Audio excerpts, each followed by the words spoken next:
Hinding-hindi ko makakalimutan ang hapong iyon sa gitna ng naglalakihang gusali at siksikang mga tao sa loob ng mall. Doon, sa harap ng maraming mata, naramdaman ko ang pinakamatinding hapdi na hindi nanggaling sa anumang sugat kundi sa kamay ng lalaking pinagkatiwalaan ko ng aking kinabukasan. Isang bag, isang simpleng bag lang ang naging mitsa. Isang gantimpala para sa aking sarili pagkatapos ng ilang buwang walang patumanggang overtime sa opisina, pagtitiis sa puyat at pagtitipid sa bawat sentimo. Pero sa paningin ni Marco, ang aking mapapangasawa, ang bag na iyon ay isang malaking kasalanan. Ang dahilan niya, dapat daw ay ibinili ko ang perang iyon ng mga mamahaling regalo para sa kanyang mga magulang bilang bahagi ng aming pamamanhikan. 3 beses. 3 beses lumapat ang kanyang palad sa aking pisngi sa gitna ng mega mall. Sa bawat sampal, tila unti-unting nadudurog ang pangarap na binuo ko kasama siya. Hindi ko akalain na ang lalaking nangakong magpoprotekta sa akin ay siya palang unang maglalakas loob na itaas ang kanyang kamay laban sa akin. Sa huling sampal, naramdaman ko ang pag-ikot ng aking paligid. Ang mga bulong ng mga taong nakapaligid, ang gulat na mukha ng sales lady sa butike, at ang malamig na titig ni Marco na tila ba ako ay isang basurang wala ng halaga. Sinabihan niya ako na huwag na kaming ituloy ang kasal. Ipinahiya niya ako at tinawag na makasarili sa harap ng lahat. Pero ang hindi niya alam, ang maliit na bag na iyon na minaliit niya ay siyang magiging susi para mabuksan ang pintuan ng lahat ng kanyang mga kasinungalingan. Isang hudyat na wawasak sa tore ng pagpapanggap na itinayo niya sa loob ng maraming taon. Mula sa sandaling iyon, ang sakit sa aking pisngi ay napalitan ng isang matinding determinasyon. Hindi ako iiyak sa harap niya. Hindi ko hahayaang makita niya akong durog. Pagkatapos kong damputin ang aking gamit, tiningnan ko siya ng diretso sa mga mata. Walang takot, walang pag-aalinlangan. Kung gusto niya ng hiwalayan, ibibigay ko sa kanya. Pero sisiguraduhin ko na bago matapos ang lahat, siya at ang kanyang pamilya ang luluhod sa harap ko at pagsisisihan ang bawat sandaling minaliit nila ang aking pagkatao. Ang bawat sandaling akala nila ay hawak nila ang leeg ko dahil lang sa pera at tradisyon. Handa na akong hubarin ang lahat ng maskara at ipakita sa mundo ang tunay niyang kulay. Bago ang lahat, kailangang balikan kung paano nagsimula ang lahat ng ito. Isang kwentong akala ko ay hango sa mga pelikula, pero isa palang bangungot na dahan-dahang gumagapang sa aking buhay. Nakilala ko si Marco sa pamamagitan ng aking pinsan. Sabi nila siya ay isang matagumpay na lalaki, responsable at galing sa isang kagalang-galang na pamilya sa probinsya. Noong mga panahon na iyon, nasa edad na ako na madalas nang tanungin ng mga kamag-anak kung kailan ba ako magsisettle down. Hindi naman ako nagmamadali, pero nang dumating si Marco, tila ba lahat ay naging madali. Siya ay 4 na taon na mas matanda sa akin, isang sales manager sa isang malaking kumpanya, at may malumanay na pananalita na nakakakuha ng tiwala ng sinumang makakausap niya. Noong mga unang buwan namin, napakabait niya. Madalas niya akong sunduin sa opisina kahit paabutin ako ng gabi dahil sa dami ng ginagawa ko sa accounting department. Minsan, habang naghihintay siya sa akin sa malapit na coffee shop, magte-text siya ng mga mensaheng punong-puno ng pag-unawa. Sinasabi niya na huwag akong magmadali, na kaya niyang maghintay kahit gaano pa katagal. Sino ba naman ang hindi mahuhulog sa ganoong klasing lalaki? Akala ko dahil marunong siyang maghintay, marunong din siyang magpahalaga sa tao. Madalas din niyang sabihin na gusto niya ng isang babaeng marunong mag-alaga sa pamilya. Akala ko pagpapahalaga iyon sa pagmamahal, pero iyon pala ay isang banayad na paraan ng pagsasabi na gusto niya ng isang babaeng masunurin at tahimik lang. Nagtatrabaho ako bilang head accountant sa isang kumpanya ng construction supplies. Hindi man kalakihan ang sahod ko, Sapat naman ito para mabuhay ako ng marangal at makapag-ipon para sa aking kinabukasan. Bata pa lang ako, tinuruan na ako ng aking mga magulang na maging malaya at huwag umasa sa ibang tao. Mayroon akong sariling ipon, mga investment na pakonti-konti kong pinalalago at isang maliit na insurance para sa mga hindi inaasahang pagkakataon. Naniniwala ako na ang isang babae ay dapat may sariling paninindigan at kakayahang tumayo sa sarili niyang mga paa. Hindi ako naghahanap ng lalaking bubuhay sa akin, kundi isang katuwang na makakasama ko sa pagbuo ng mga pangarap. Pero nang magsimula na kaming magplano para sa kasal, doon untunting lumabas ang mga bitak sa kanyang pagkatao. Ang unang pagkakataon na nakilala ko ang kanyang ina, si Aling Gloria, ay tila isang interogasyon sa presinto. Nakaupo siya ng tuwid, ang buhok ay maayos na nakapusod at tinitingnan ako mula ulo hanggang paa na parang isang produktong sinusuri ang kalidad. Ang unang tanong niya sa akin ay hindi tungkol sa aking kalusugan o sa aking pamilya, kundi kung magkano ba ang tinatanggap kong sahod buwan-buwan. Nagulat ako, pero dahil sa respeto, sinagot ko siya ng tapat. Nakita ko ang mabilis na paggalaw ng kanyang mga mata, tila ba may calculator sa loob ng kanyang ulo na mabilis na nag-compute kung gaano ako kapakinabang sa kanila. Pagkatapos ng pagkikita na iyon, sinabi ni Marco na sadyang mapuri lang daw ang kanyang ina dahil gusto lang nitong masiguro ang aming kinabukasan. Pinaniwala ko ang aking sarili na baka nga ganoon lang talaga ang mga matatanda sa kanila. Noong araw ng aming engagement party, napakasaya ng lahat. Ang mga kamag-anak ay nagbibigay ng mga pagbati at ang lahat ay tila ba perpekto. Pero pagkatapos ng selebrasyon, nagsimula na ang mga pangaral ni Marco. Sinasabi niya na bilang isang mapapangasawa, kailangang matutunan ko raw ang mga tradisyon ng kanilang pamilya. Na dapat ang priority ko na mula ngayon ay ang kanilang pamilya, bago ang lahat, pati na ang sarili ko. Sinunod ko siya. Nakinig ako sa bawat payo niya dahil akala ko iyon ang tamang gawin para sa isang maayos na relasyon. Tuwing sasabihin niya na dapat ay maging matipid ako para sa aming hinaharap, sumasang-ayon ako. Tuwing sasabihin niya na dapat ay unahin ko ang pangangailangan ng kanyang mga magulang, ginagawa ko. Pero habang tumatagal, ang usapan tungkol sa pera ay naging mas madalas at mas personal.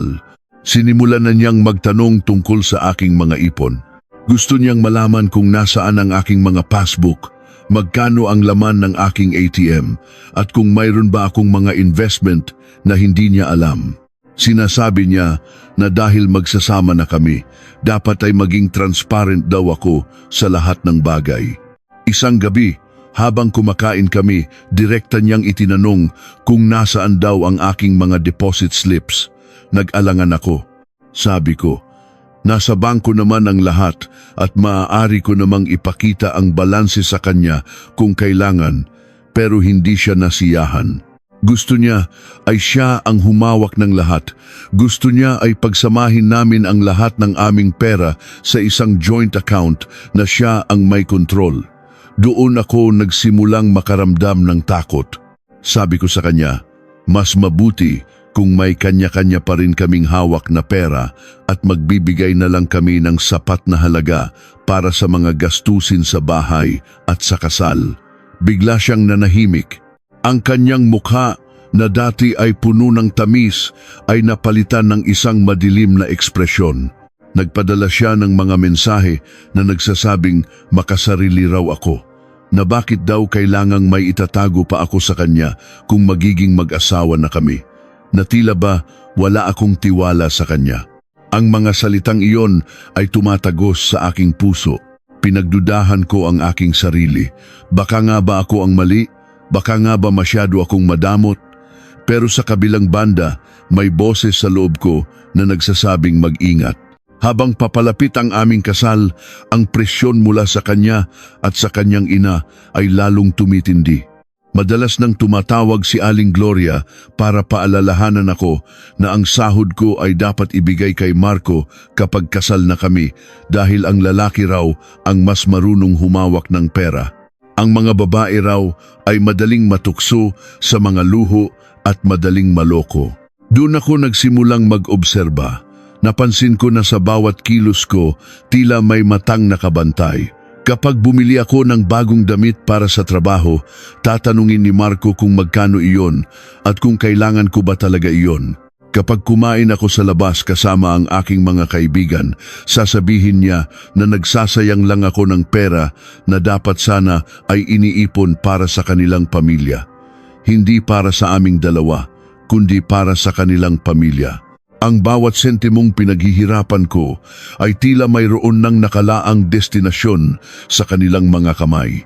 At ang destinasyong iyon ay hindi ang aming magiging tahanan, kundi ang kagustuhan ng kanyang ina at ang mga bisyo na hindi ko pa alam noong mga panahong iyon.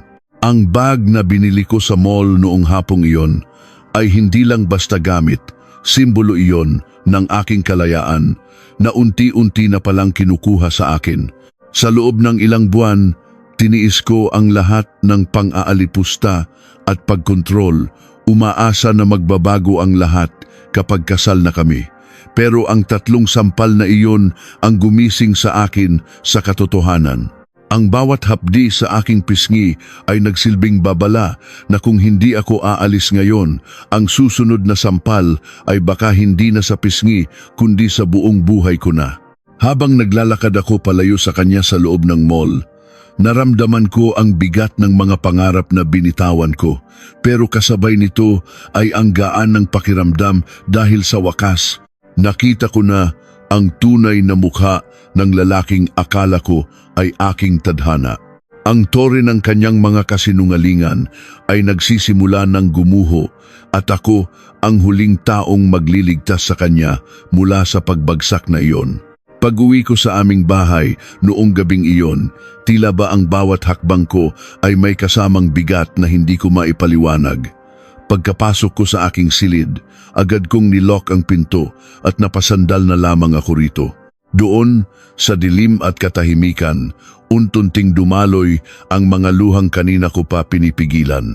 Hindi dahil sa sakit ng sampal ni Marco, kundi dahil sa sakit ng katotohanang ang taong balak kong makasama habang buhay ay may kakayahang saktan ako ng ganoon kadali. Tumingin ako sa salamin at nakita ang namumulang marka sa aking pisngi.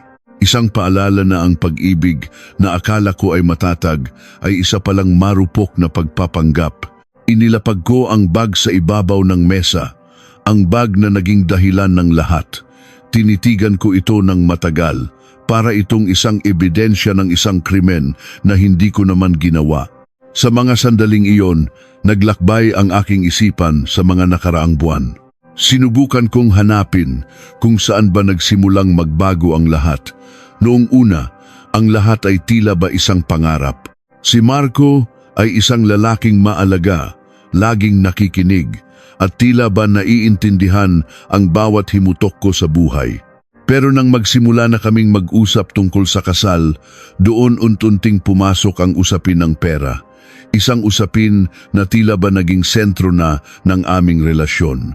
Naalala ko ang isang gabi habang naghahapunan kami sa isang maliit na kainan. Bigla niyang itinanong kung nasaan daw ang aking mga savings account. Sabi niya, bilang mag-asawa, dapat daw ay iisa na ang aming direksyon, pati na ang aming mga pitaka. Noong una, inisip ko na baka gusto lang niyang maging maayos ang aming budgeting. Pero ang kanyang mga tanong ay naging masyadong detalyado. Gusto niyang malaman ang aking mga password, ang aking mga PIN sa ATM at kung mayroon ba akong mga investment na hindi ko sinasabi sa kanya. Nang tumanggi ako at sabihing gusto ko pa ring magkaroon ng sariling kontrol sa aking pinaghirapan, doon ko unang nakita ang dilim sa kanyang mga mata. Hindi siya sumigaw, pero ang kanyang pananahimik ay mas nakakatakot kaysa sa anumang bulyaw. Pagkatapos ng gabing iyon, nagsimula na ang mas madalas na tawag mula kay Aling Gloria, ang kanyang ina. Ang bawat pag-uusap namin ay laging nauuwi sa kung paano dapat maging isang huwarang asawa ang isang babae. Sinasabi niya na ang lahat ng kinikita ng asawang babae ay dapat ibigay sa asawang lalaki dahil ang lalaki raw ang haligi ng tahanan at siya ang dapat magdesisyon sa lahat ng bagay. Ang bawat salita niya ay tila ba isang lason na dahan-dahang pumapasok sa aking sistema. Sinusubukang buruhin ang aking pagkatao at gawin akong isang sunod-sunuran.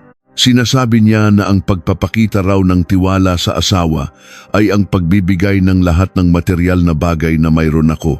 Hindi lang iyon, naging mapagbantay na rin si Marco sa bawat sentimo na inilalabas ko.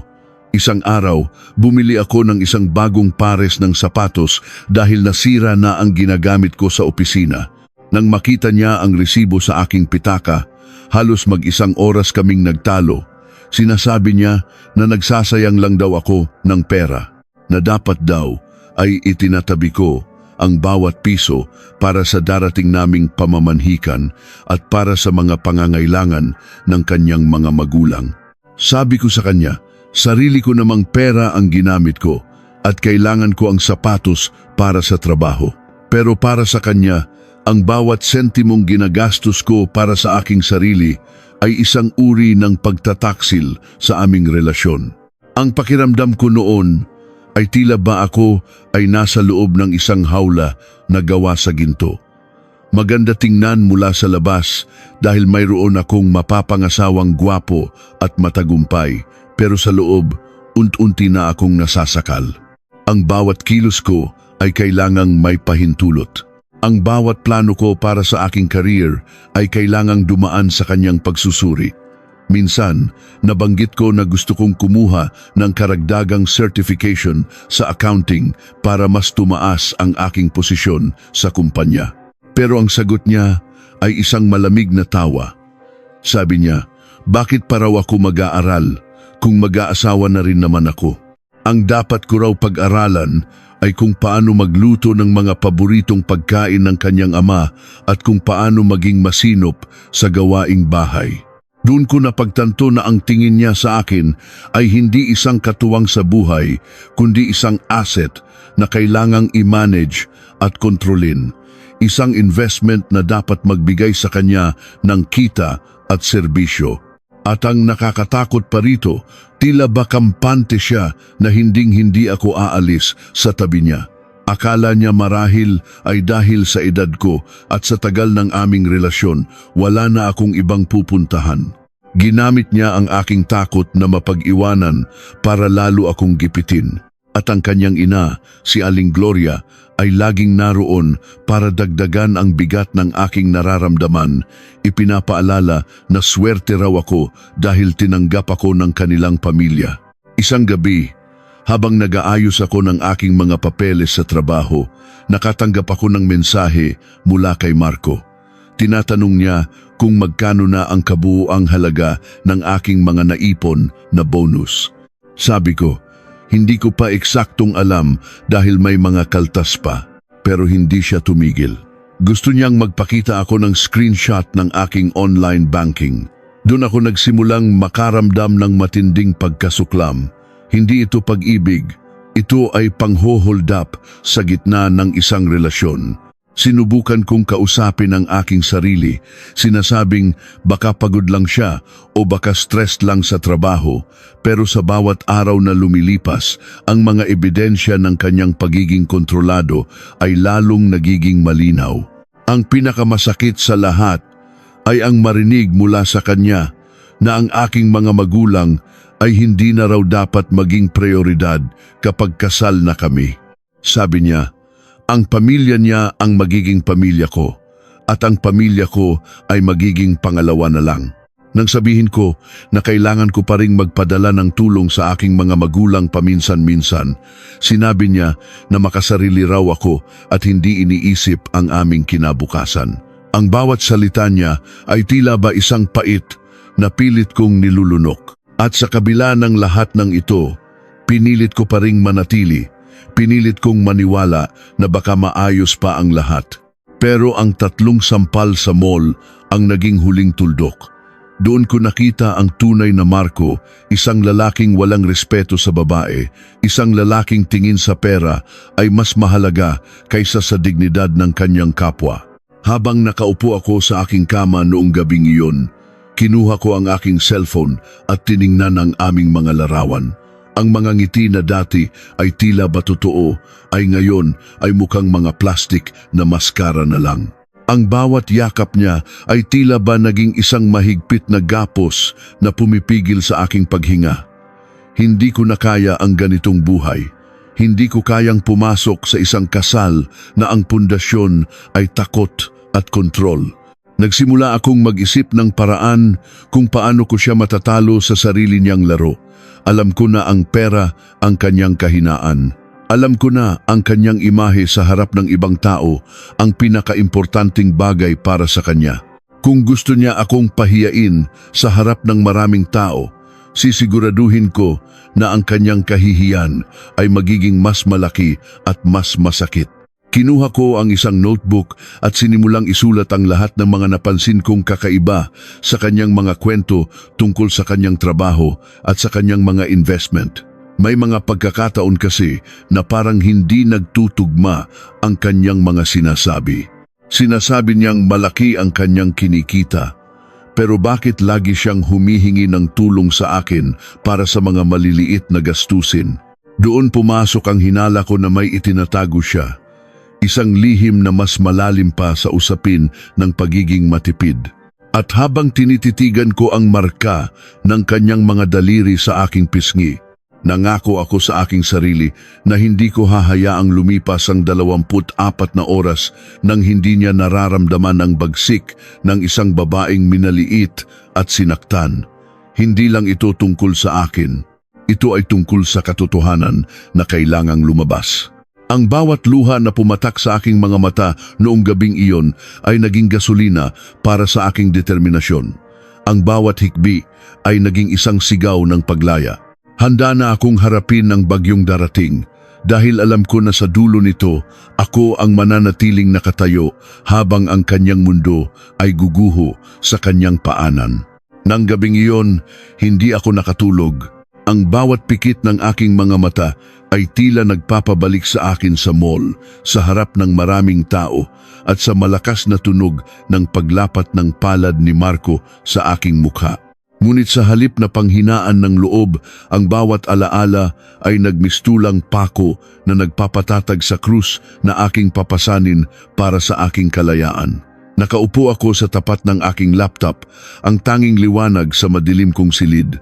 Binuksan ko ang isang folder na matagal ko nang itinatago, mga screenshot ng mga usapan namin ni Marco na tila ba may mali, mga link ng mga balita tungkol sa investment na madalas niyang banggitin, at ang mga kakaibang transaksyon na aksidente kong nakita sa kanyang cellphone noong isang beses na iniwan niya itong bukas. Sinimulan kong pagtagni-tagniin ang lahat. Ang bawat piraso ng puzzle ay nagsimulang magkaroon ng hugis. Noong una, akala ko ay sadyang matipid lang siya o kaya naman ay seryoso lang sa pag-iipon para sa aming kasal. Pero bakit sa tuwing hihingi siya ng pera para sa mga down payment sa wedding coordinator o sa catering, laging sa account ko nang gagaling ang pondo? Sinasabi niya na ang pera niya ay nakalock sa isang high-interest investment at hindi pwedeng galawin ng basta-basta. Naniwala ako. Sino ba naman ang hindi maniniwala sa isang lalaking mukhang disente at may magandang posisyon sa trabaho? Pero sa gabing iyon, ang aking pagiging head accountant ay nagamit ko sa sarili kong buhay. Sinuri ko ang bawat detalye ng kanyang mga sinabi laban sa mga katotohanang nakikita ko. Hinalungkat ko ang kanyang mga social media accounts hindi bilang isang selosang asawa, kundi bilang isang babaeng naghahanap ng hustisya. Doon ko nakita ang mga post niya sa mga private groups tungkol sa cryptocurrency. Hindi lang basta investment, kundi isang sugal na tila ba naging bisyo na niya. May mga usapan tungkol sa malalaking talo, tungkol sa mga utang na kailangang bayaran sa lalong madaling panahon, at tungkol sa paghahanap ng mga taong pwedeng maggurantor para sa mga loan. Nanlamig ang aking buong katawan. Ang lalaking nangangaral sa akin tungkol sa pagtitipid sa bawat piso ay siya palang nagtatapon ng milyon-milyong piso sa isang bagay na wala namang kasiguraduhan. Naalala ko ang isang gabi, mga 2 buwan na ang nakakaraan. Umuwi siyang balisa, pawisan at tila ba hindi mapakali. Sabi niya ay pagod lang siya sa trabaho. Pero kinabukasan, doon niya sinimulang igiit na dapat ay pagsamahin na namin ang aming mga pera. Sinasabi niya na kailangan ko raw magpakita ng tiwala sa kanya bilang haligi ng tahanan. Ngayon ko lang naintindihan. Hindi niya gusto ang aking tiwala, kundi ang aking mga naipon. Ang aking pera ang balak niyang gamitin para takpan ang mga butas na ginawa niya dahil sa kanyang pagkagahaman sa mabilis na yaman. Ang bawat sampal niya sa akin sa mall ay hindi dahil sa bag, kundi dahil sa desperasyon. Desperasyon na hindi niya ako makontrol. Desperasyon na hindi ko ibinibigay ang susi sa aking kaban na siyang tanging magliligtas sa kanya mula sa paglubog.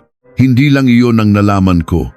Habang nagbabasa ako ng mga threads sa mga forums, nakakita ako ng isang pamilyar na pangalan. Isang babaeng nagpo-post tungkol sa isang lalaking nangako ng kasal pero tinakbuhan siya pagkatapos makuha ang lahat ng kanyang pera. Bagaman hindi pangalan ni Marco ang gamit, ang mga kwento, ang mga linyang ginagamit at ang paraan ng pagmamanipula ay katulad ng sa kanya. Nanginginig ang aking mga daliri habang sinusubukan kong kontakin ang babaeng iyon. Kailangan kong malaman ang totoo. Kailangan kong masiguro na hindi lang ako ang biktima rito, na ito ay isang pattern ng panluloko na kailangang matigil. 3:00 na ng madaling araw pero ang aking isipan ay tila ba uminom ng 10 tasa ng kape. Kinuha ko ang aking cellphone at tiningnan ang video na palihim kong nakuha noong hapon sa mall. Hindi ko alam kung bakit ko nagawang pindutin ang record button noong magsimula na siyang magtaas ng boses. Marahil ay dahil sa instinct ng isang taong matagal nang nakakaramdam ng panganib. Doon sa video, kitang-kita ang kanyang pagbabago mula sa isang disente at maayos na lalaki tungo sa isang halimaw na nananakit. Dinig na dinig ang kanyang bulyaw. Dapat ibinili mo yan ng regalo para sa mga magulang ko. Wala kang utang na loob. Ang salitang utang na loob ay tila ba naging isang sandata na ginagamit nila laban sa akin. Ang kanyang ina, si Aling Gloria, ay laging ipinapaalala sa akin kung gaano kalaki ang utang na loob ko sa kanila dahil tinanggap nila ako. Pero sino ba talaga ang may utang na loob kanino? Ako na, nagtatrabaho ng marangal at handang tumulong sa kanila o sila na balak lang pala akong gawing gatasan para sa kanilang mga luho at para sa mga pagkakamali ng kanilang anak.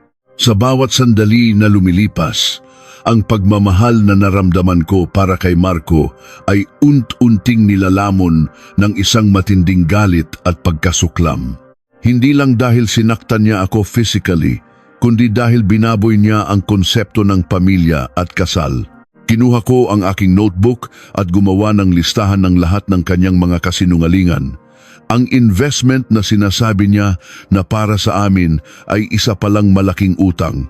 Ang trabaho niyang manager daw siya ay tila ba may bahid din ng duda dahil sa mga madalas niyang pag-absent at mga reklamo mula sa kanyang mga katrabaho na nababasa ko sa mga comments. Ang kanyang imahe bilang isang responsableng anak ay isa palang tabing para itago ang katotohanang siya ang nagpabagsak sa kabuhayan ng kanyang sariling pamilya sa probinsya. Lahat ng ito ay unti-unti kong ilalantad. Naisip ko ang aking mga magulang. Paano ko sasabihin sa kanila? Alam ko na madudurog ang puso nila. Inaasahan nila ang isang masayang kasalan, ang makita ang kanilang anak na nakasuot ng puting belo at naglalakad sa altar. Pero mas madudurog ang puso nila kung makikita nila akong nagdurusa sa piling ng isang lalaking walang puso. Mas mabuti nang harapin ang kahihiyan ng isang kanseladong kasal kaysa sa habambuhay na pagdurusa sa isang impyernong pagsasama. Pinunasan ko ang aking mga luha at huminga ng malalim. Ang bawat sentimong pinaghirapan ko ay hindi mapupunta sa kanya. Ang bawat pangarap na binuo ko ay itatayo ko uli, pero sa pagkakataong ito, ako na ang arkitekto at hindi na ako magpapaloko.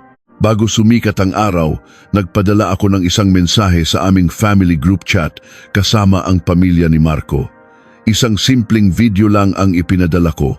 Ang video sa mall, walang caption, walang paliwanag. Hinayaan ko na ang video ang magsalita para sa akin. Alam ko na paggising nila, ang mundong itinayo ni Marco ay magsisimulang yanigin ng katotohanan. Pagkatapos kong isend ang video, pinatay ko ang aking cellphone at humiga. Sa unang pagkakataon matapos ang mahabang panahon, naramdaman ko ang isang uri ng katahimikan na hindi nanggagaling sa pagsuko kundi sa paghahanda para sa isang giyera. Hindi nagtagal, ang katahimikan ay napalitan ng sunod-sunod na katok sa aking pinto. Naririnig ko ang boses ng aking ina, puno ng pag-aalala. Hindi pa pala ako natutulog, pero ang aking espiritu ay gising na gising. Pagkabukas ko ng pinto, nakita ko ang aking ina na hawak ang kanyang cellphone, umiiyak. Nakita na niya ang video. Niyakap niya ako ng mahigpit at doon ko naramdaman ang tunay na seguridad. Sabi niya, "Anak, nandito lang kami, huwag kang matakot." Ang mga salitang iyon ang nagbigay sa akin ng huling lakas na kailangan ko. Hindi ako nag-iisa. May pamilya akong handang lumaban para sa akin. Samantala, ang cellphone ko na iniwan ko sa mesa ay nagsimulang mag-vibrate ng walang tigil. Alam ko kung sino ang tumatawag. Si Marco. Marahil ay nagising siya sa malakas na bulyaw ng kanyang ina o sa mga tanong ng mga kamag-anak. Pero hindi ko siya sasagutin. Hahayaan ko siyang mabaliw sa kakahintay. Hahayaan ko siyang maranasan ang takot na naramdaman ko tuwing sinusubukan niyang kontrolin ang bawat aspeto ng aking buhay. Ang bawat missed call niya ay isang simbolo ng kanyang nawawalang kapangyarihan sa akin. Ang laro ay nagsimula na, at sa pagkakataong ito, ako ang may hawak ng alas. Ang susunod na hakbang ay ang harapin ang kanyang pamilya ng personal. Alam ko na susugod sila rito sa aming bahay para magpaliwanag, para makiusap, o baka para lalo akong takutin. Pero nakahanda na ako. Ang mga dokumentong nakuha ko, ang mga screenshot ng kanyang mga utang, at ang boses ng babaeng kanyang niloko ay magsisilbing aking mga bala. Hindi ako papayag na gawin nilang family matter lang ang lahat ng ito. Ito ay isang krimen, isang panloloko, at kailangang malaman ng lahat ang katotohanan. Habang nag-aayos ako ng sarili para sa darating na bagyo, tiningnan ko uli ang bag sa ibabaw ng mesa. Ngayon, hindi na ito simbolo ng sakit, kundi simbolo ng aking paggising. Isang paalala na ang halaga ng isang babae ay hindi nasusukat sa kung gaano siya kadiamanteng asawa sa paningin ng iba, kundi sa kung gaano siya katapang na tumayo para sa kanyang sarili kapag ang lahat ay sinusubukang pabagsakin siya. Hindi pa man tuluyang sumisikat ang araw nang marinig ko ang malakas na busina ng isang sasakyan sa tapat ng aming bahay. Isang tunog na puno ng pagmamadali at galit. Alam ko na kung sino iyon. Pagtingin ko sa bintana, nakita ko ang itim na SUV ni Marco. Kasama niya ang kanyang ina na si Aling Gloria at ang kanyang ama na si Mang Rodel. Bumaba sila ng sasakyan na tila ba mga sugo ng isang kaharian na handang maningil ng atraso. Ang aking puso ay mabilis ang tibok, ngunit hindi ito dahil sa takot. Ito ay dahil sa pananabik na matapos na ang lahat ng ito. Pagkapasok nila sa aming sala, hindi na sila nag-atubiling maglabas ng kanilang poot. Si Aling Gloria, na dati ay pilit na nagpapakita ng kagandahang asal, ay ngayon ay parang isang bulkang mayon na handang sumabog. Sinigawan niya ang aking mga magulang.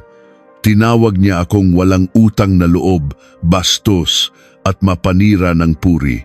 Sinasabi niya na ang ipinadala kong video sa group chat ay isang malaking pambabastos sa kanilang pamilya, na dapat daw ay sa loob na lang namin inayos ang lahat. Pero paano aayusin ang isang bagay na sira na mula sa ugat? Umupo sila sa aming sofa na tila ba sila ang may-ari ng bahay.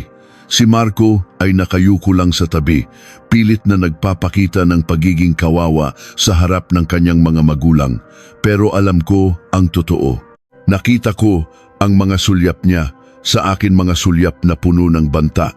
Maya-maya, naglabas siya ng isang puting sobre. Inilapag niya ito sa mesa ng may puwersa.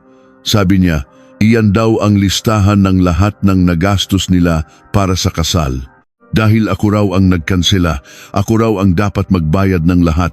Mula sa down payment sa simbahan, sa reception, hanggang sa mga bulaklak, binuksan ko ang sobre at binasa ang listahan. Nanlaki ang aking mga mata sa nakita ko.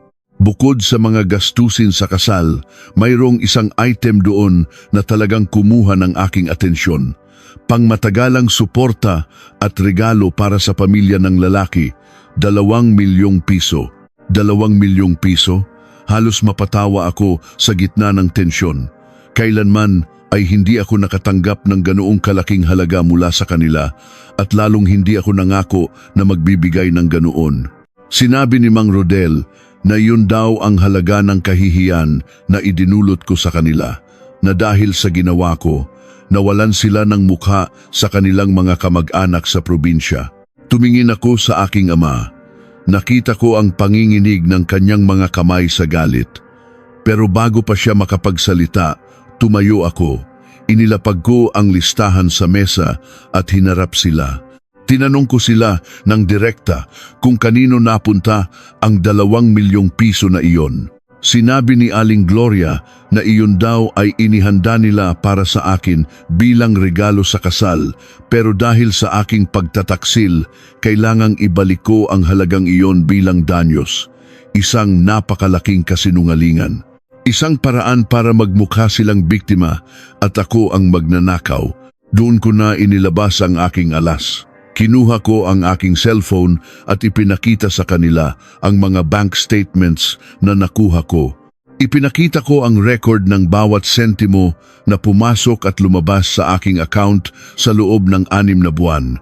Wala doong 2 milyong piso. Wala doong anumang malaking halaga mula sa pamilya ni Marco. Sa halip, ang nakita ay ang sunod-sunod na paglipat ko ng pera sa account ni Marco para sa mga gastusin na sinasabi niya.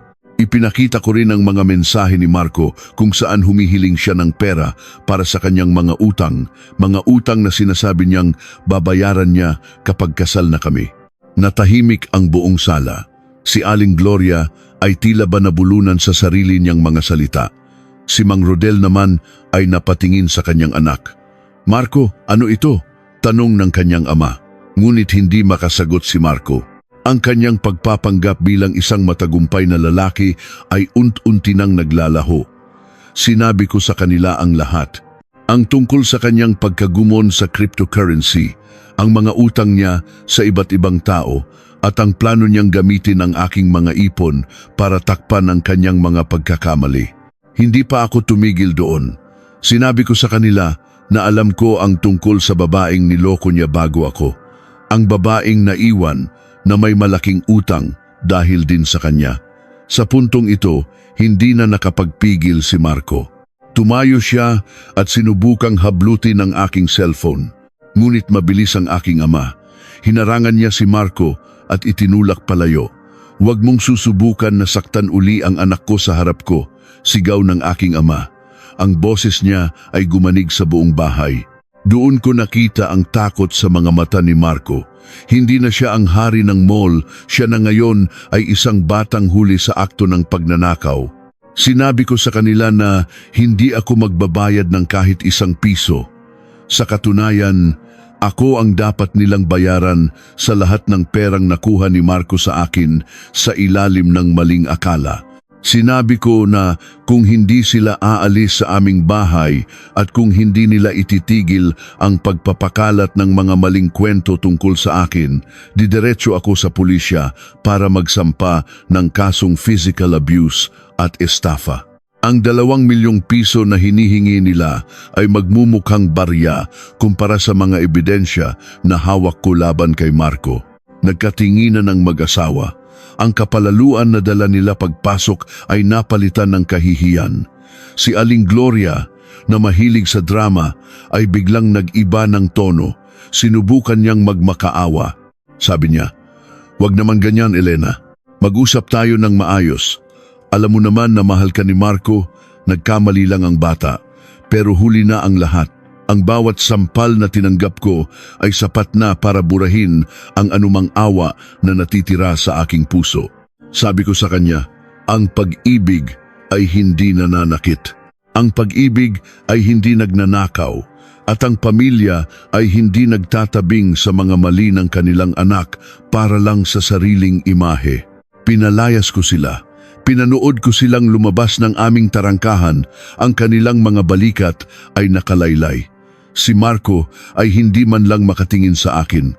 Habang umaalis ang kanilang sasakyan, naramdaman ko ang isang malalim na bugso ng hangin. Tila ba ang hangin sa loob ng aming bahay ay naging malinis uli. Niyakap ako ng aking ina at ama. Sinabi nila na proud sila sa akin dahil nakuha kong ipagtanggol ang aking sarili. Doon, sa bisig ng aking mga magulang, naramdaman ko ang tunay na kahulugan ng pamilya, isang lugar kung saan ka poprotektahan. Hindi dahil sa pera, kundi dahil sa pagmamahal. Pero alam ko na hindi pa ito ang huling kabanata. Ang mga taong katulad ni na Marco at Aling Gloria ay hindi basta-basta susuko. Ang kanilang kahihiyan ay gagawin nilang gasolina para sa isang mas masamang plano.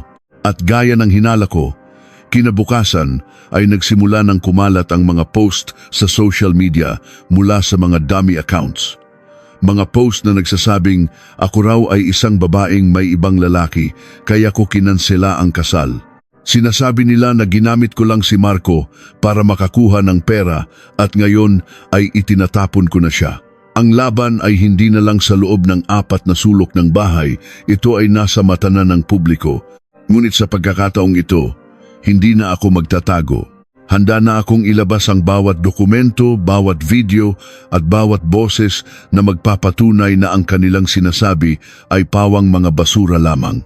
Ang katotohanan ay may sariling liwanag at sisiguraduhin ko na ang liwanag na iyon ang susunog sa lahat ng kanilang mga kasinungalingan hanggang sa maging abo ang mga ito.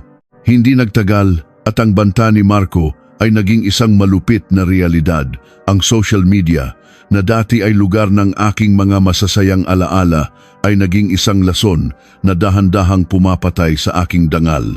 Ang mga post mula sa mga hindi kilalang account ay naging mas agresibo. May mga kumalat na litrato ko habang kausap ang isang kliyente sa trabaho na pinalabas nilang kabit ko raw. Ang mga komento ay puno ng paghatol. Sinasabi ng mga tao na mukha raw akong anghel, pero sa loob ay isang ahas na pera lang ang habol. Sa opisina, naramdaman ko ang panlalamig ng aking mga kasamahan. Ang mga bulungan sa pantry ay tumitigil tuwing dadaan ako. Ang sakit na naramdaman ko sa mall ay wala pa sa kalahati ng sakit na idinudulot ng paghusga ng mga taong hindi naman alam ang buong kwento. Isang hapon, habang nakaupo ako sa aking cubicle, nakatanggap ako ng mensahe mula kay Marco. Isang maikling mensahe na puno ng kayabangan. Gusto mo ng giyera, di ba? Ngayon, tikman mo ang bunga ng pagmamahatigas mo. Burahin mo ang video at humingi ka ng tawad sa harap ng pamilya ko at baka sakaling pigilan ko ang mga ito. Doon ko napagtanto na hindi siya titigil hanggat hindi niya ako nakikitang gumagapang sa lupa. Pero ang hindi niya alam, ang bawat paninira niya ay nagpapatibay lang sa aking loob. Hindi ako susuko. Kung gusto niya ng publikong paglilitis, ibibigay ko sa kanya ang isang palabas na hinding-hindi niya malilimutan. Nag-reply ako sa kanya. Sinabi ko na magkita kami sa isang kilalang coffee shop malapit sa mall kung saan niya ako sinampal. Sinabi ko na isama niya ang kanyang mga magulang dahil ito na ang huling pagkakataon na pag-uusapan namin ang tungkol sa settlement na hinihingi nila. Agad siyang sumagot ng deal. Marahil ay iniisip niya na sa wakas ay natakot na ako. Nabibigay na ako sa kanilang mga kondisyon para lang malinis ang aking pangalan. Kinabukasan, bago pumunta sa tagpuan, dumaan muna ako sa isang tahimik na lugar para makipagkita sa babaeng nag-message sa akin si Nina, ang dating kasintahan ni Marco. Nang magkita kami, tila ba nakakita ako ng sarili ko sa isang salamin ng nakaraan. Si Nina ay mukhang pagod, may mga bakas ng lungkot sa kanyang mga mata, pero mayroon ding matinding galit na nagkukubli. Ikinwento niya sa akin ang lahat. Kung paanong si Marco ay naging isang perpektong kasintahan noong una hanggang sa makuha nito ang kanyang tiwala at ang kanyang mga naipon para sa isang business investment na nauwi rin sa cryptocurrency. Nawalan siya ng halos 1,000,000 piso at nang singilin niya si Marco, pinahiya rin siya nito at tinakot na kakalatan ng mga malisyosong kwento. Hindi ko nagawang lumaban noon, Elena, sabi ni Nina habang nanginginig ang boses. Takot ako. Pero nang makita ko ang video mo sa mall, naramdaman ko na ito na ang pagkakataon para matigil na siya. Ayokong may sumunod pa sa atin. Nagyakap kami, hindi bilang magkaaway, kundi bilang mga biktima na handa ng maging mga mandirigma. May dala siyang mga dokumento, mga notarized na affidavit, mga kopya ng checking talbog at mga transcript ng mga pagbabanta ni Marco sa kanya. 3:00 ng hapon nang pumasok ako sa coffee shop. Punong-puno ang lugar gaya ng inaasahan ko. Naroon na ang pamilya ni Marco, nakaupo sa gitnang bahagi, tila ba mga reyna at hari na naghihintay ng kanilang alipin. Si Marco ay nakasuot ng maayos na polo, mayabang na nakasandal sa upuan, habang si Aling Gloria ay tila ba handa na para sa kanyang victory speech. Pag-upo ko, hindi na sila nagpaligoy-ligoy pa. Mabuti naman at natauhan ka na, Elena, simula ni Aling Gloria. Ang tigas kasi ng ulo mo. Ngayon, ilabas mo na ang cellphone mo, burahin mo ang video sa harap namin at mag-post ka ng public apology. Sabihin mo na nagkamali ka lang at dala lang ng bugso ng damdamin ng lahat. Inilapag ni Marco ang isang pirasong papel sa mesa, isang script na gusto nilang basahin ko at i-video. Tiningnan ko ang papel. Pagkatapos ay tumingin ako kay Marco. Talagang bilib ako sa kapal ng mukha ninyo, sabi ko sa mahinahong boses pero rinig ng mga katabing table. Akala ninyo ba talaga ay narito ako para sumuko? Nagbago ang mukha ni Marco. Anong ibig mong sabihin? Huwag mong subukan ang pasensya ko, Elena. Alam mo kung ano ang kaya kong gawin sa reputasyon mo. Dito ko na binuksan ang aking laptop. Iniharap ko sa kanila ang screen. Hindi video ng sampalan ang ipinakita ko, kundi ang mga record ng usapan ni Marco at ni Nina, pati na ang mga ebidensya ng kanyang mga utang sa iba't ibang tao. Ipinakita ko rin ang mga screenshot ng mga dummy accounts na ginamit niya para sirain ako, na may mga IP address na tumutugma sa kanyang sariling device, isang bagay na ipinagawa ko sa isang kaibigang eksperto sa IT. Ito ang katotohanan, Marco. Sabi ko, habang ang mga tao sa paligid ay nagsisimula ng makinig. Hindi lang ako ang sinaktan mo. Hindi lang ako ang ninakawan mo ng pangarap. Narito ang lahat ng ebidensya ng pagiging manggagansyo mo. Ang 2,000,000 piso na sinasabi ninyong utang ko. Narito ang patunay na ikaw ang may utang sa akin at sa marami pang iba. Biglang tumayo si Mang Rodel, ang ama ni Marco, at sinubukang pasabugin ang tensyon sa pamamagitan ng galit. Kalokohan yan, gawa-gawa lang yan ng mga taong naiinggit sa anak ko. Eksakto sa sandaling iyon, pumasok si Nina sa coffee shop. Dire-diretso siyang naglakad papunta sa aming mesa. Ang mukha ni Marco ay biglang namutla, tila ba nakakita ng multo. Hindi makapagsalita ang lalaking kanina lang ay punong-puno ng kayabangan. Hindi ito gawa-gawa, Mang Rodel, sabi ni Nina ng malakas at buong tatag. Ako si Nina, ang babaeng iniwan ng anak ninyo na baon sa utang habang siya ay naghahanap na ng susunod na biktima at si Elena iyon. Narito ang mga kasunduan na pinirmahan ni Marco. Narito ang mga patunay na ninakawan niya ako hindi lang ng pera, kundi ng dangal. Ang mga tao sa coffee shop ay nagsimula ng magbulungan. Ang ilan ay naglalabas na ng kanilang mga cellphone para kumuha ng video. Ang mesa ni na Marco, na dati ay tila bakuta ng kapangyarihan, ay naging sentro ng kahihiyan. Si Aling Gloria ay napayuko, hindi malaman kung saan titingin. Sinubukan ni Marco na sumigaw, na tawagin kaming mga baliw, pero wala nang naniniwala sa kanya. Ang bawat salita niya ay tila batalsik ng putik sa kanyang sariling mukha. Tapos na ang pagpapanggap mo, Marco. Sabi ko, habang dahan-dahan kong kinuha ang engagement ring mula sa aking bag. Ang singsing na simbolo sana ng aming pag-iisa, pero naging simbolo ng aking pagkabilanggo. Inilapag ko ito sa mesa, sa tapat ng listahan ng mga gastusin na ibinigay nila sa akin noon. Ito ang singsing mo. Kunin mo at ibenta mo. Baka sakaling makatulong yan sa pambayad mo sa mga utang mo. Pero ang dangal ko, ang buhay ko, hinding-hindi mo na mahahawakan pa. Tumayo ako at hinarap ang mga tao sa paligid. Ang nakikita ninyo rito ay isang lalaking nanggagamit ng mga babae para sa sariling interes. Ang mga kwentong nababasa ninyo sa internet laban sa akin, lahat yan ay galing sa kanya para itago ang sarili niyang baho. Huwag kayong magpapaloko sa panlabas na anyo. Naglakad ako palabas ng coffee shop kasama si Nina.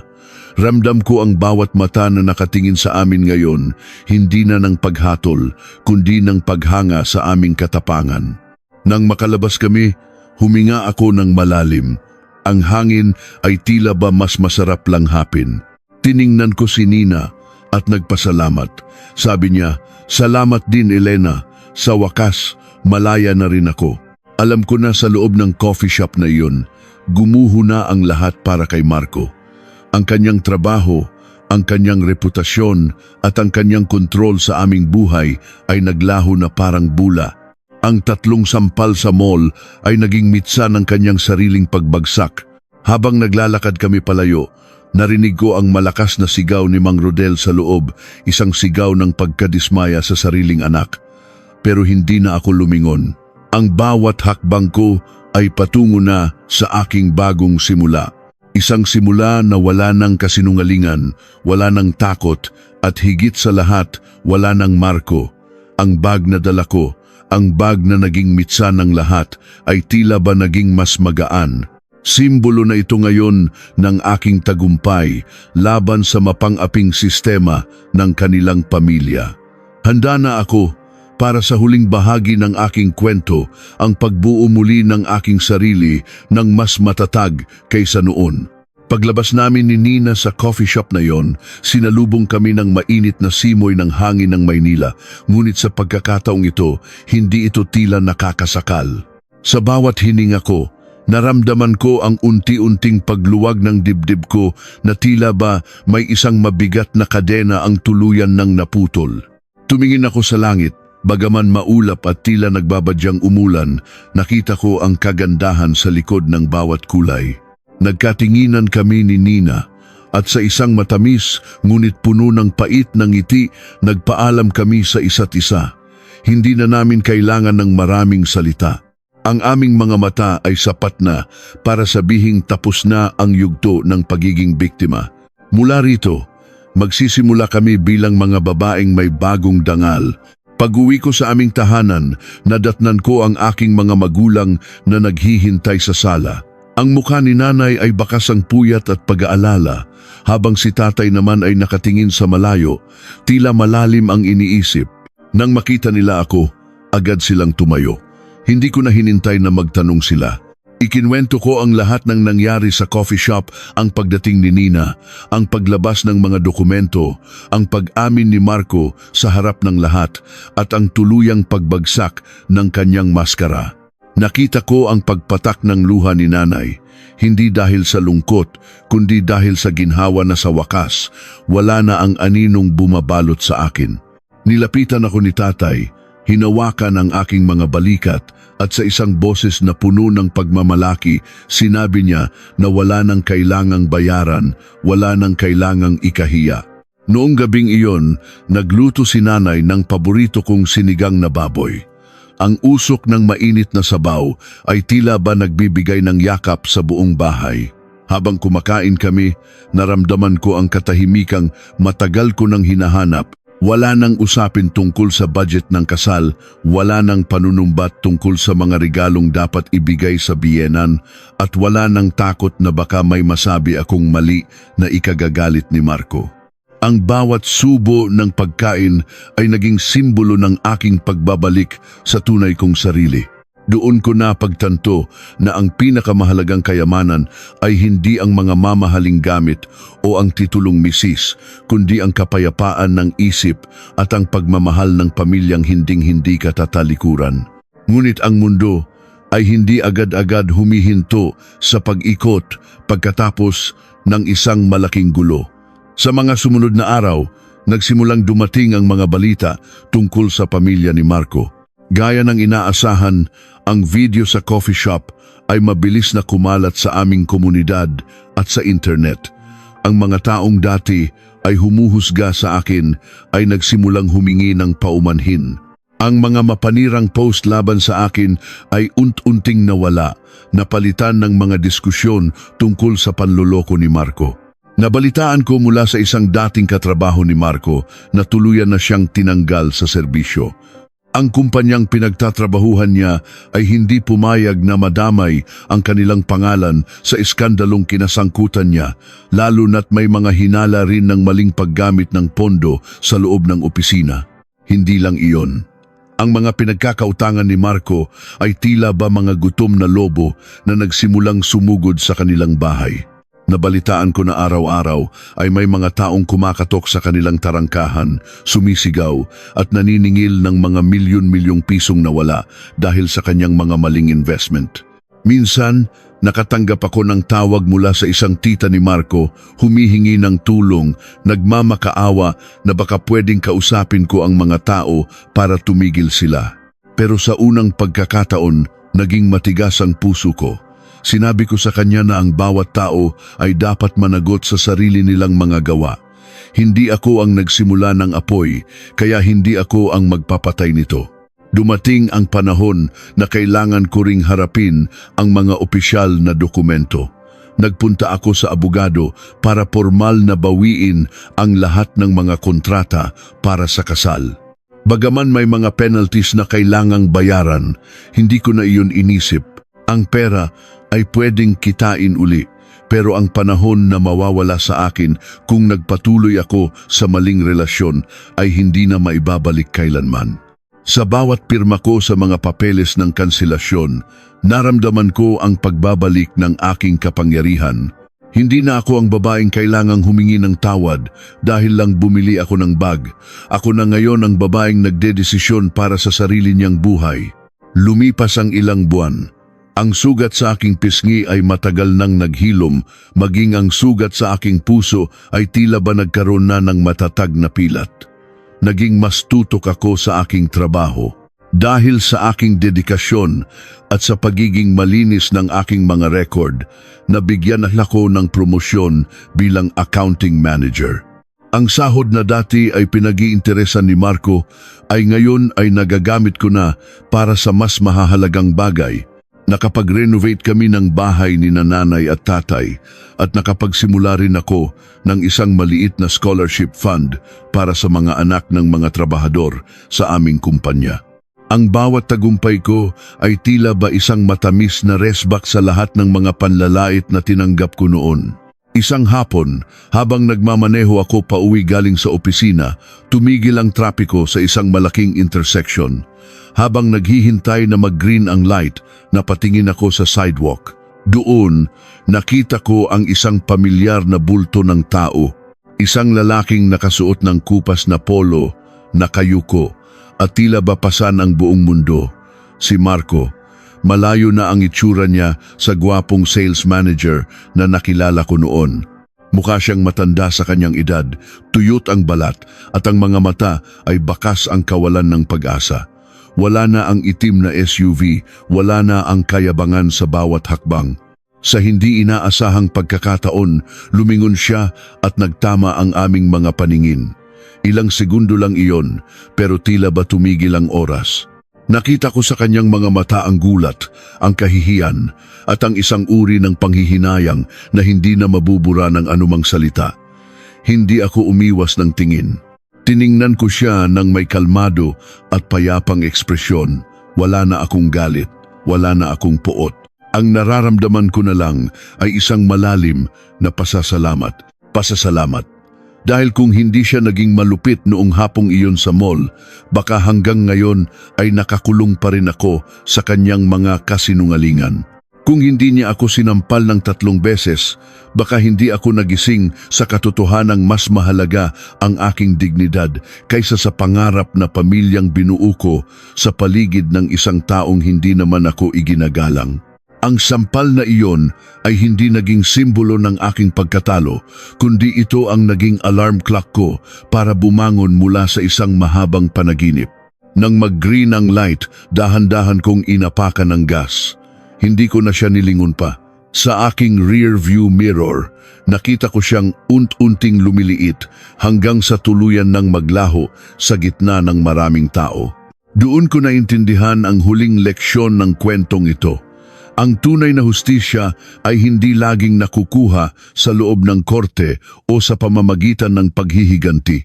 Minsan, ang tunay na hustisya ay ang makita ang iyong sarili na masaya, matagumpay at malaya, habang ang taong sumubok na sirain ka ay nananatiling nakakulong sa kulungan ng kanyang sariling mga maling desisyon. Pagdating ko sa bahay, inilapag ko ang aking bag sa mesa, ang parehong bag na binili ko noong araw na iyon. Luma na ito, may mga gasgas na rin, pero hindi ko ito itatapon. Pinahid ko ang balat nito at muli naalala ko ang lahat. Ang bag na ito naging saksi sa aking pinakamababang punto at ito rin ang naging simbolo ng aking pag-akyat. Ngayon, tuwing titingin ako rito, hindi ko na naaalala ang hapdi ng sampal.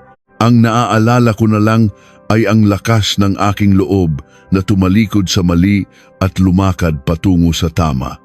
Para sa lahat ng mga kababaihan na nakakaranas ng ganitong uri ng pagkontrol at pang-aabuso, ang tanging masasabi ko ay huwag kayong matakot na mawala ang mga bagay na akala ninyo ay mahalaga. Ang kasal, ang singsing, ang opinyon ng ibang tao, lahat iyan ay walang halaga kung ang kapalit naman ay ang inyong pagkatao. Ang bawat sampal, pasigaw man o pisikal, ay isang babala na kailangang pakinggan. Huwag ninyong hayaang maging normal ang hindi dapat. Huwag ninyong hayaang ang inyong katahimikan ang maging sandata nila para lalo kayong saktan. Ang aking kwento ay hindi nagtapos sa isang magarbong kasalan o sa isang perpektong pamilya. Nagtapos ito sa isang babaeng nakatayo sa sarili niyang mga paa, may sariling pera, may sariling boses, at higit sa lahat may sariling kapayapaan. At para sa akin, iyon ang pinakamagandang happy ending na maaari kong hilingin. Tapos na ang gabi ng mga kasinungalingan. Ngayon, kasama ang aking pamilya at ang aking bagong buhay, handa na akong harapin ang bukas ng may ngiti at walang anumang takot. Dahil alam ko na, kahit anong bagyo ang dumating, hinding-hindi ko na hahayaang may lumapit na kamay sa aking pisngi nang wala akong ginagawa. Malaya na ako, at sa kalayaang ito, natagpuan ko ang tunay kong tahanan,